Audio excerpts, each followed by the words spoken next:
In 2010, the sequel to the hit sci-fi game Mass Effect was released. The series is renowned for its incredible RPG mechanics, fluid combat, and immersive team building.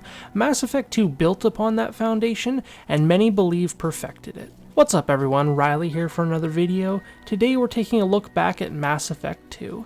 I've recently been playing through the trilogy again to see if it still holds up in today's gaming landscape. If you haven't seen my previous video about the first game, be sure to check that one out as well. So let's jump into it and see what Mass Effect 2 has to offer. Well, Mass Effect 2 is a role-playing game that takes place in a science fiction universe in the 22nd century. The game follows Commander Shepard, the leader of the Normandy ship. He was appointed the first human Spectre, which is essentially the top military position in the entire galaxy. Responsible for doing missions on direct behalf of the Council, a diplomatic group with ties to each major species. After the events of the first game, Shepard was deemed a hero for destroying a Reaper who had attacked the Citadel, the central hub for galactic species. This Reaper named Sovereign was an enormous sentient machine who was spear-pointing the invasion of the galaxy, with the ability to indoctrinate organic life. Its goal was to activate the Citadel to allow the other Reaper ships to travel into the galaxy from deep space. The second installment opens with a cinematic of the Normandy floating through space, patrolling for enemy activity, but is suddenly attacked by an unknown vessel, its appearance unlike that which we've seen up to this point. The surprise attack was too much for the Normandy to handle, and whilst you're able to get your crew to the safety of the escape pods, Shepard is sucked into the vacuum of space. Your suit is damaged in the attack, struggling to breathe, the screen grows dark, and you slip into the void. 2 years later, you're revived and quickly thrown into action. The science ship which was working to revive you has been attacked, and you're forced to fight through the security mechs which have been hacked by the enemy. You quickly realize this ship is owned by the organization Cerberus, which is a human extremist group. Meet two of the organization's members, Jacob Taylor and Miranda Lawson. They explain the situation around your revival as you fight to escape the station, and how they wanted to make sure that you were brought back as the same person you were before, but due to the attack you were awoken early. This death and revival of the main character Shepard is such an amazing piece of writing and set up for an RPG sequel which I never truly appreciated on my first playthrough. It allows the player to make the decision if they wish to keep playing as the same Shepard they crafted in the first iteration of Mass Effect, with the same moral compass and decision making, or if they want to make the choice that the early awakening altered Shepard in some way, whether it be drastically or to some lesser degree. This allows the player to change their playstyle, whether it be for good or evil, and have that choice still make sense in the grand scheme of the plot. So after meeting Miranda and Jacob and escaping the station, they bring you to Cerberus' leader, the Elusive Man. He informs you the reason they brought you back to life is because human colonies have begun disappearing. Thousands of humans just vanishing overnight. The Council as well as the Alliance are doing next to nothing to look into it. Not just that, but the Council has framed the Reaper attack on the Citadel as nothing more than a Geth attack, suppressing basically all information about Reapers from the public. I will say that this is one of the few points in Mass Effect 2 that made me do a little head tilt and think, really? The writing here just didn't make a ton of sense. At the start of Mass Effect 1, the Council has a lot of skepticism about the Reaper's existence, but over the course of the game and with evidence, they come around and give you their full support.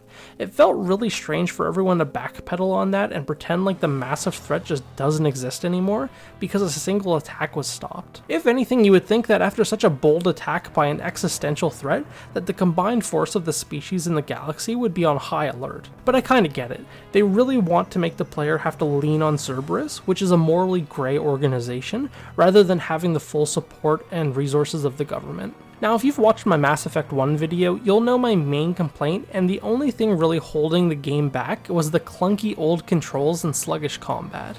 And within the first 5 minutes of gameplay of Mass Effect 2, thankfully this was completely resolved. The controls felt silky smooth, like I was playing a modern game again. The movement also felt a lot less clunky, like animations just overall were a lot higher quality, not to mention the gunplay was a huge step up compared to that of its predecessor. Mass Effect 2 also has the perfect mix between 1 and Andromeda for crew ability control. Mass Effect 1 requires all abilities to be fired manually, which was annoying and immersion breaking when you constantly have to go into the UI to do so, whereas Andromeda completely automated things, so it removed a layer of strategy. Mass Effect 2 automates abilities, but on a slower pace, so you can choose to manually trigger abilities at specific points. So once you decide to help the Elusive Man and Cerberus with investigating the missing colonists, you eventually realize the Collectors are behind the abductions. The Collectors are what is left of the long-fabled Prothean race, but taken as slaves and turned into a tool for the Reapers during their last mass extinction event. I have to say, I found the Collectors a much better enemy in comparison to the Geth of the first game. Whilst the Geth had legitimate motivations to be allied with Saren and the Reapers, they had an overall very interesting backstory, which I think led a lot of players to really enjoy the Geth as a species rather than as an enemy. Especially when we see the developers work hard to nullify the Geth as a threat throughout the storyline with the introduction of the Legion crew member, and explaining away the aggressive Geth actions as a radical splinter group within their species. Tying the Collectors in closer with the Reapers, essentially just being a repurposed slave race, made them a lot more mysterious and dangerous. Now with this new threat discovered, the Council and Alliance, unwilling to assist you in any meaningful way, you ally yourself with Cerberus and go out into the galaxy to begin recruiting a team. The team building and overall number of crewmates is a huge improvement compared to the first game. Mass Effect 2 has a perfect mix of everything you could want in a crew. Between mercenaries, assassins, biotics, and anything in between, there is at least a handful of characters for everyone to enjoy. Not just that, they also put what felt like a lot more work into the detail and crewmates' backstories, as well as their loyalty missions, with most lasting at least 1 to 2 hours. If that wasn't enough, a couple of the loyalty missions also feature a boss-style fight at the end, which was really cool to see continued and expanded upon from Mass Effect 1. One of my personal favorites being the Thresher Maw and Grunt storyline. It felt like a perfect way to one-up the majority of other Krogan and get Grunt some well-earned respect. Not to mention the majority of crew are able to be romanced, which is a great change compared to the first game, where the romance option felt tacked on and bare bones. Mass Effect 1 only featured 3 romanceable characters, whereas Mass Effect 2 has 8 or 9 depending on which gender you choose.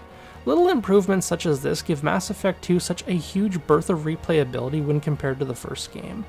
But with a new crew, you can imagine how many would miss those from the first installment. And while we do see some returns such as Tali, the Doctor, and Joker, others were left out. At first this bothered me, but later in the game you're able to do some great missions with some of the more popular crew members such as Liara and Rex. This really helped me get over that initial objection, seeing where they landed after your 2-year hiatus, and even helping them grow during the missions was a fantastic addition and a great way to wrap up their storylines. With all these amazing immersive handcrafted missions in Mass Effect 2, I quickly found myself realizing how much I missed the era when every game didn't need to have open world force-fed down the consumer's throat.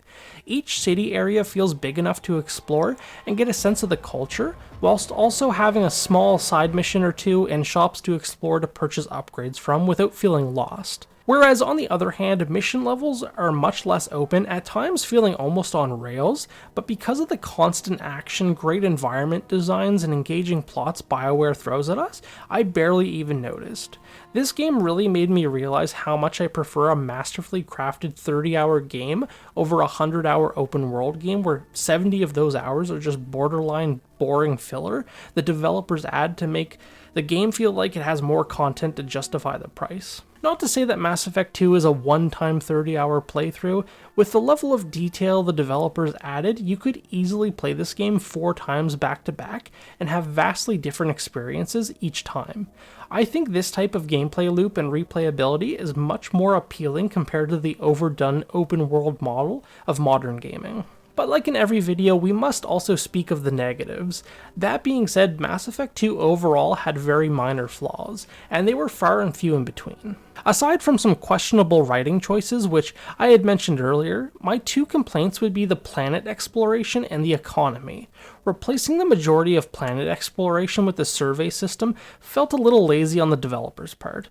The survey system overall, while okay at first, quickly gets boring, and outside of when I specifically needed needed materials for a new upgrade, I never went out of my way to finish all of the surveys for this reason. That being said, they didn't completely remove planet exploration. Instead, they restricted it to a few Firewalker missions, which were later added as DLC. The hovering variant of the Nomad controlled a lot smoother than in Mass Effect 1, and the platforming bits that they added to these missions were great as well, and I'm not usually a fan of platforming. Now, the economy issue is the same I had in Mass Effect 1, albeit to a slightly lesser extent. The game throws credits at you very liberally and makes purchasing essentially every upgrade that you run into no problem. That being said, I did basically every puzzle and hacking prompt that I ran into for credits, but with how easy these are, I don't know why anyone would skip them. I never went out of my way to look for them either. So with everything I mentioned, whether it be the overall fantastic writing, the crew building and loyalty systems, the Paragon mechanic which makes role-playing a blast, or the fluid combat and movement, it all ties together to make Mass Effect 2 an overall extremely enjoyable game. Between being revived, discovering the collectors, and finding a way to counter their parasitic bugs, growing your crew and exploring their deep backstories to gain their loyalty, then eventually departing for an offensive through the Omega-6 relay to take the fight to them. That final battle, having to make so many tough choices on who lives and who dies in your crew, and taking on the Human Reaper, one of the most memorable bosses I've seen in a video game, all wrap up to make Mass Effect 2 an absolute solid S-tier game. The golden standard for what an RPG should look like.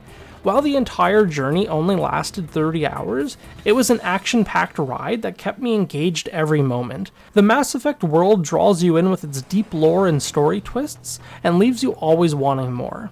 And if you want my thoughts on more video games, be sure to subscribe. Thanks for watching, and I'll see you guys soon for the final game in this series, Mass Effect 3. This will be a controversial one.